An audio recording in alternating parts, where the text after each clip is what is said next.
my friend, it's Pat Sloan here. So I've got my Starbucks in a reusable cup now. Yes, very good.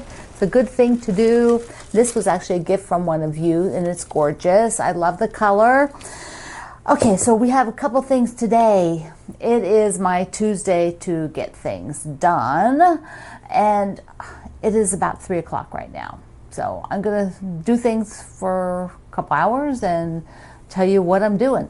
But before that, we're gonna do a book nook. I'm gonna show you some books, and I want to show you, okay, two things that are back in stock. So if you missed them the first time around, the solar eclipse, I think it's for the solar eclipse, the tea towel. When I filmed this, there were just 3. They got a couple more in, and there's just 3 now. So if you missed this, this is one that I think would be fantastic to do a quilt around. Use this panel in the quilt and then, you know, build something around it. I always thought that it would be fun to take a tea towel, like a challenge. Take a tea towel, your favorite tea towel, and then build a quilt around it, or several of them and build a quilt around it. I just think they would be so fun. The fabric is awesome, so it would look really good in a quilt, I think. Okay, the other one is these great bags. Also not a lot of them at the time of filming, but these great bags are back. And I wanted to show you how big they are. Holy cow. I mean, I think you could put a small quilt in here. You could store a quilt. So they open like this. So they're kind of opens like those ones that you sometimes get a bedspread in. You know, they're usually boxed off like around the edges, so they come like a square. But I think this is fantastic. So if you are working with like large applique blocks or large piece blocks, I think that this would be, I'm going around the corner here. There we go. There we go. So I think this would be great if you wanted to store them. And then if you wanted to, you could just put like a piece of cardboard in there to keep it firm, because of course this is pliable. And so are your blocks. But it would be really fabulous to put some of those big blocks in here and kind of keep them tidy. So, and I just love that owl. I love her so much. Love her so much. Okay, let's look at a few fun books. You know, I try to do like a book nook thing every month, and I got in a few from C&T, who publishes 2 of my books after my book publisher closed. C&T picked up 2 of them, so they now send me things. They've always sent me things, but they send me things. And I think these are interesting. So I'm sure some of you will be super excited about them. They are periodic tables for quilt blocks and embroidery stitches. Now, I am not a person who really knows much about periodic tables. I've heard the word and I've kind of seen this image, but I had to go look it up. There's other chemistry things, which was not my big deal, chemistry. But here's like the format that they're doing. So what I'm going to do is I'm going to open this one. Now these have those kind of partial sticky things, and I find them very tedious to get things out of. So let me just get it out of here and then come back. Now, if you happen to be a science chemistry teacher, these would be so fabulous for your classroom. Or you have some space if you are a science nerd. So here they are. So this is what it looks like, and it has the quilt blocks listed, which is really fun. And they've given names to them, which I assume are associated with what the actual periodic table name is. Like I said, I know nothing about these, nothing about them. But this is what it looks like, and this is how big it is. So you need a little bit of space to hang it up. And I do think that it's something that the right person would go gaga over.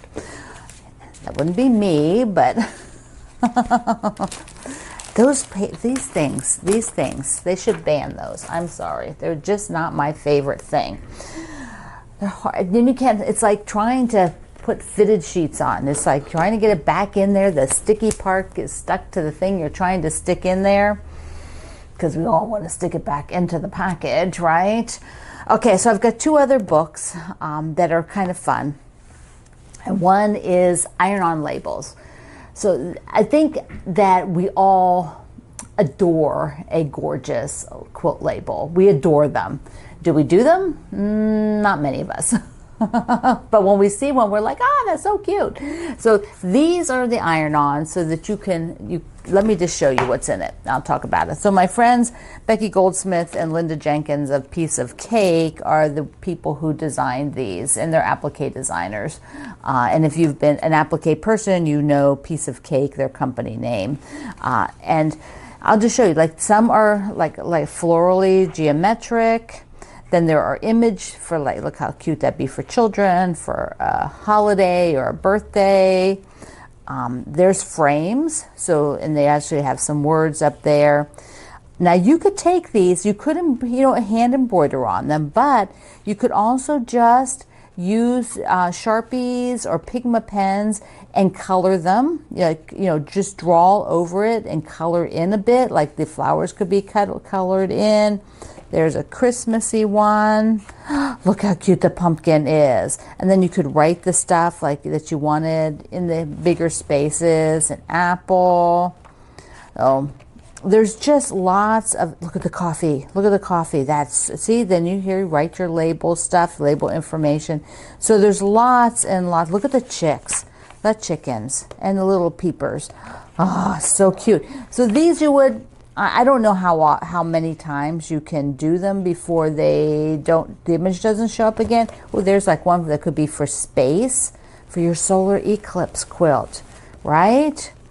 So yeah, I think it's super cute idea. There's lots of these different books out there, but I really like their style and their drawings. And so this one is available, and I will link you. Oh, all up here in your face. I forgot to scroll back. So there are labels.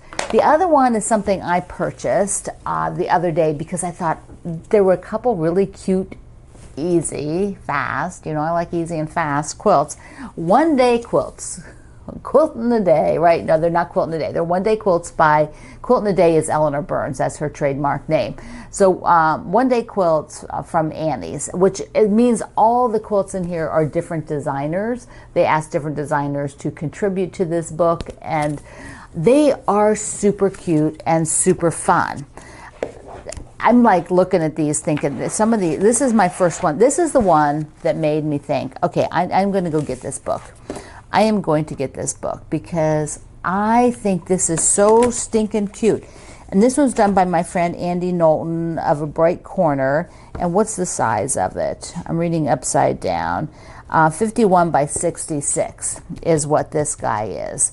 And that's a fantastic size. If you want a little bigger, of course, you could put another border around it. But I love it. So let me just show you what all is in here. Here's one that is rectangles. And we've got like this coloring book one. Looks like crayons, right? The coloring book, crayons. That's what I meant. Coloring crayons. That is super cute. Super cute. And this book is super reasonably priced. There's like a square and a square and a square, which is so adorable for all your scrappies, strips.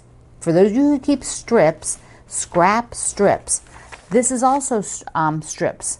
Your scrap strips. So darling. So darling. Is that on point? Oh, it is. It's like angled. The quilt is like angled. Look at that.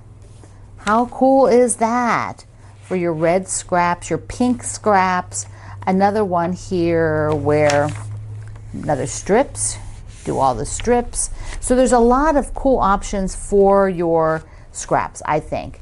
Let's take a look at this one. This is done in batiks. Does it have a full quilt? Yeah. No, do they have the full quilt picture? Well, this is it. This is it here.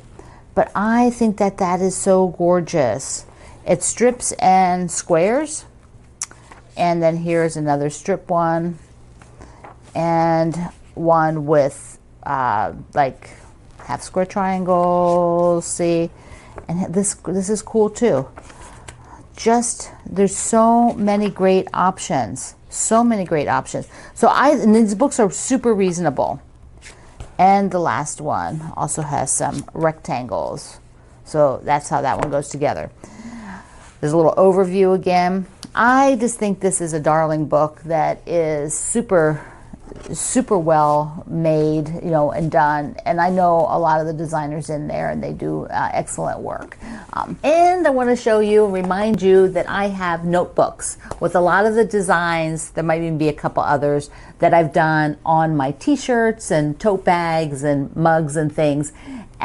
So they are wonderful. I've decided that next year I'm going to use them for my journal. Why haven't I done that sooner? Just because they're blank. They're totally blank. This is what they look inside. They've got a nice little grid. But I think next year this is what I will do my journal in, because I just feel like I can handle that. I can write my own little calendar in there. But we have one like the t-shirt I was wearing. And we have the good day to sew. Yes, good day. And here's the back of that one. Here's the back of this one. So cute, right? And then the Star Wars, may the 4th be with you. It's not really Star Wars, but may the Force be with you on May the 4th. Everybody in the world who knows anything about Star Wars will be May the 4th be with you. And I have the t-shirt with the sewing machine for the 4th inch, because of course we are quilters. So may the 4th inch be with you on the May the 4th. I know that's a lot of force, a lot of May, but it is so fun. And here's the back of that one. Oh, okay. So what I'm going to do for Tackle It Tuesday is these guys. I've got some of them sewn already. So I am going to take the stack for the Heart of America. We're going to go ahead and get this done. So it's like by Thursday, I can then go on to Star Points. It's like, holy cow. Whoops. A bunch of them just fell off.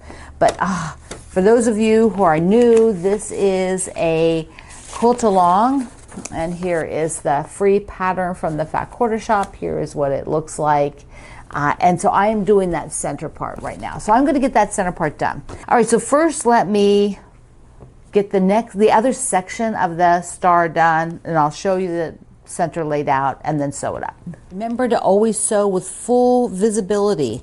Don't put this on here and then go to the sewing machine with this covering everything. You're sewing blind. Flip it over and sew on this side. I think it's a habit, because we're like this, okay, this goes here, and then we just pick it up and start to sew, and you can't see anything you're doing. You can't hit any of your points. Be sure to flip it over. I'll just show you setting everything up. So you take the ones that I was just doing with the little skinny in the center and the long strip, and you put those on the 4 sides, and be sure you've measured this. Be sure you've measured, because it does not get any better if you have the wrong size. It's not going to be easier. It's going to just be worse. So measure it. And the stars go in the 4 corners. And you know that it's right, because if you've rotated it any other way, see, or like this, check it. Take a picture of it. Send a picture to your friend, because you don't want it to look like that. No. So it's actually the corner. It's in the inside corner is your star on all 4 places. And then after that, you just have these strips. So these strips go up to go on the sides. So I'm going to sew it.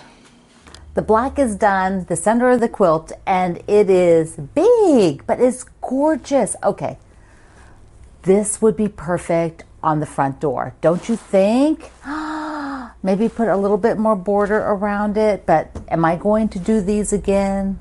It's highly unlikely. So, but if this is all you're going to make, if you have the pattern, it's a free pattern, so you can just go download it. You can make just this for your front door. So pretty, so pretty. Also, how many days did I work on this? I'm running over the cord. Like 3 days, 4 days. Oh my goodness, the cord's stuck under there. Okay, so 3 or 4 days. That's ridiculous, totally ridiculous. But that's real life. That's real life. My real life, oh my gosh, my scar, I'm just a mess here. I'm a hot mess. My I'm all messed up. I'm going to keep going. So my life is just like yours. Things come up and I'm do this, and I do a little bit of that, and go over here. And so sometimes it can take you 4 days or 3 days to get through something like this, when you feel like if you just had those hours you worked on it in each of those days, like consecutively in the same day, you would have had it done just like boom, boom, boom. This one didn't take a lot of, because I worked on it the next day, I didn't lose track of where I was, but that can happen, can't it? You know, like if you have to put it down for a week or longer or a month or 3 years, it's real life, 3 years, you just totally don't know where you are, what the heck's going on. And then it takes you 18 times longer to get back into it. So at least working like consecutive days, I did not lose track of where I was. But, you know, for me too, I could have sewn that up in the evening, but I was filming this for you and talking about it. So that meant that I, you know, sometimes late at night, I'm just not taping after 9 o'clock at night. No. Rarely will I do that. But I'm happy it's done. Okay, that is done. So done. What I want to do is put the walking foot on and get the breakfast club down. And I'm just going to wave stitch a little bit of the grid just around one of the blocks, and then free motion one of the blocks. Let's go. Just in case you think, like, just because I do this on video that everything is smooth and easy. No, I have a very small studio, as you know. There we go, around, small. And I need to get behind here.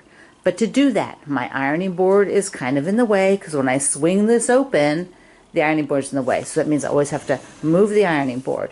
Then I have to move the iron, because I do not want to knock it off the edge of here. These are locked, but sometimes I just drag it because this is my koala table. It's absolutely beautiful. Then I open the drawer. They've got soft closed drawers. Here's my walking foot. Beautiful soft closed drawers. Oh, isn't that gorgeous? So gorgeous. You can own these tables too. Yes, you can. Okay, now I'm ready. I did a little bit of grid work on here, so let's look close. Just to lock it in to do a demo. So I did the wave stitch on the sashing. So you can see here, hopefully, I did the wave stitch here. I'm just using an off-white, long here, like the whole way though. I did like the whole thing. But now, so this like pancakes. The pancakes are gridded in. So is the egg over here, all 4 sides. So it is not going to move. This part is, you know, spray basted. There's no extra pins. I don't do that. Spray basting is it. I don't have to remove anything. And now I will free motion quilt around. So first you want to have a plan. At least I do, to know where you're going with this, because otherwise you get on here and you might just make kind of a mess. So what I will do is I will outline the shape very close. Let me just scroll in a little bit more here. So I will take, let's say I'm doing the eggs, I will outline as close as I can, as close. I don't want a gap. I don't want a 1/4 inch gap out here. I want that right next to it. What that does is like pops it off the surface and gives it a little bit of definition. I will also echo, you know, right around, you know, like I'm outlining. I'm not even echoing, outlining it. Then the background, I will just do little swirls or something like that. Just a basic squiggly, swirly kind of thing. You could just pull it over into these units here if you want, or you could define them so that they aren't even quilted because they're small. You could just put a line across here. Then I would also, because this egg is big, if I outline here, there's still all of this. This is way too much for me to leave. So I might come in and do this with the egg. You know, maybe make a little bit of definition like this. You could keep outlining, like echoing. That would be more like echoing. Think of throwing a stone in a pond, you know. But the egg might be kind of weird like that. You could echo it from the shape on the outside, like this, and then make one closer in. and that would be nice. I tend to do something that'll be more loopy. That just is my kind of go-to. So I'm going to go ahead and quilt the egg, but let me just show you also like the pancakes, because they are a tiny bit different. They have multiple layers, plus they have the syrup and the butter. So I, once again, I would outline each of the pancake layers. I would outline around the syrup and around the butter. Tight, tight, tight in. Then these, you could probably get away with no quilting on them. I tend to be a let's quilt it person, but this one could probably handle it with no quilting.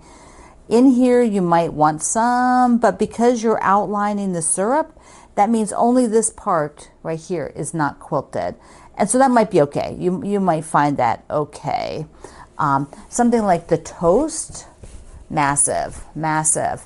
The toast needs a lot of quilting in here. You can't leave that. This would just like flop out of your quilt and look odd. Your quilt would be not done enough. So you need to do something in here, maybe like spread, like lines like that, something like that. Okay, let me do just a little free motion quilting. First, I just want to show you how close. When I say close, I mean I want to be right next to these stitches when I'm moving, like that. I'm going really slow because I'm doing this one-handed. So I think hopefully you can see that. So I am just right next to the stitches. Normally I would go much quicker, but not one-handed. So I will go around, and that will be how close it is. Because then, let me just show you on the juice glass. So for the juice glass, you can see here how close I outlined it. I also outlined it here. I didn't do it as close right here. But you can see the difference, where it's not close and it is close. So I got a little off the line there. Then I did a squiggle. I just came in and did a squiggle through the middle because I don't want to leave all that. And then I just did little loops out here. I did a line, just free motioned a line along there. And that's how I'm going to approach all of them, with the free motion. So I will keep working on this, and I'll show you each block after I'm done. Maybe what I'll do is, I don't know whether I'm going to free motion on it tonight. It is almost 6 p.m. and so I don't know if I'll free motion tonight or maybe pick it up tomorrow. If I have done free motion quilting demos, you can go to my YouTube channel. There are, of course, many other people who do much more sophisticated versions, but I have to set up a tripod and another camera and stuff like that in order to get in close and show you while I'm actually quilting. And I have done that. You can just put it in the search bar here. Duh, I forgot to tell you I wrote a book on free motion quilting. I actually wrote 2 books. This is the second one, which I used a little bit more. It's a lot of the same techniques, but there's different projects in each book, and this one had a little bit different approach. Of course, this one is totally out of print because the publisher closed. My Leisure Arts one, I believe, I'll link it down below also. There might be a digital version only of that, and so at least you can get that more easily, but there's usually a reseller. I link to Amazon, to whoever is there what that has it right now. So, okay, this was Tackle It Tuesday, and I am happy to get this one started. I can see it going pretty quickly now. I sort of have this, now I have this vision. I've got one done. I'm working on the second one, the egg. So, and I have to do the grid work, but the grid work will go pretty quick. So I am happy about that. Hope you enjoyed the book nook today. Those are pretty fun books you want to check out. Also, Heart of America, the center, finally done. So I love you. Mwah. Thank you for being here in the Sloan Zone. I will see you online.